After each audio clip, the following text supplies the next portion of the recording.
بسم اللہ الرحمن الرحیم۔ حضرت جابر بن سمرہ رضی اللہ عنہ سے روایت ہے، فرماتے ہیں کہ نبی مکرم صلی اللہ علیہ وسلم نے فرمایا، جب نماز کے لیے اقامت پڑھی جائے تو مجھے دیکھنے سے پہلے کھڑے نہ ہوا کرو۔ طبرانی 1580، ابن حبان 1511،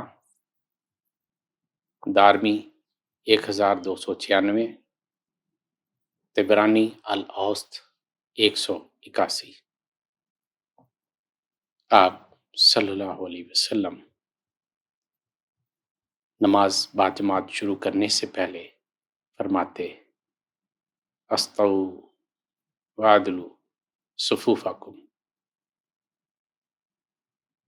برابر ہو جاؤ اور اپنی صفیں سیدھی رکھو۔ ابو داؤد 659۔ حضرت سیدنا بلال رضی اللہ عنہ سے روایت ہے، فرماتے ہیں کہ حضور اکرم صلی اللہ علیہ وسلم نماز میں ہمارے کندھوں کو سیدھا کرتے تھے۔ طبرانی 310۔ حضرت انس رضی اللہ عنہ سے روایت ہے کہ حضور اکرم صلی اللہ علیہ وسلم جب نماز کے لیے کھڑے ہوتے تو فرماتے،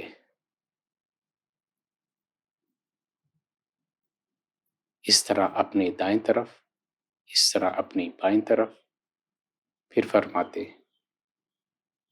صفیں برابر برابر کرو، برابر برابر ہو جاؤ۔ سلسلۃ الصحیحہ 484۔ حضرت ابو مسعود عقبہ بن عمر انصاری رضی اللہ عنہ سے روایت ہے، فرماتے ہیں کہ حضور اکرم صلی اللہ علیہ وسلم ہمارے کندھوں کو مس کیا کرتے تھے۔ آپ صلی اللہ علیہ وسلم فرماتے، صفیں سیدھی کرو، اختلاف نہ کیا کرو، ورنہ تمہارے دل مختلف ہو جائیں گے۔ تم میں دانا اور عقل مند افراد میرے ساتھ کھڑے ہوا کریں، پھر دوسرے ان کے ساتھ، پھر دوسرے ان کے ساتھ کھڑے ہوں۔ دارمی 1302۔ سیدنا بلال رضی اللہ عنہ سے روایت ہے، فرماتے ہیں کہ نبی محتشم صلی اللہ علیہ وسلم نے فرمایا کہ مجھ سے پہلے آمین نہ کہو۔ طبرانی 7243۔ حضرت بریدہ رضی اللہ عنہ سے روایت ہے، فرماتے ہیں کہ حضور اکرم صلی اللہ علیہ وسلم کے لیے عصا مبارک گاڑا جاتا تھا۔ آپ صلی اللہ علیہ وسلم اس کی طرف رخ مبارک کر کے نماز پڑھتے۔ پالکیاں آپ صلی اللہ علیہ وسلم کے سامنے سے گزرتی تھیں۔ ابو یعلا 869۔ حضرت ابن عباس رضی اللہ عنہ سے روایت ہے کہ آپ صلی اللہ علیہ وسلم کو باب بنی سہم کے پاس نماز پڑھتے ہوئے دیکھا۔ لوگ آپ صلی اللہ علیہ وسلم کے سامنے سے گزر رہے تھے، آپ صلی اللہ علیہ وسلم کے سامنے سترہ نہ تھا۔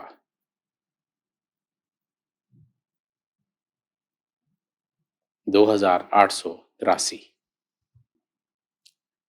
حضرت ابو قتادہ رضی اللہ عنہ سے روایت ہے کہ نبی کریم صلی اللہ علیہ وسلم ظہر یا عصر میں کبھی کبھی کوئی آیت ہمیں سنا دیا کرتے تھے۔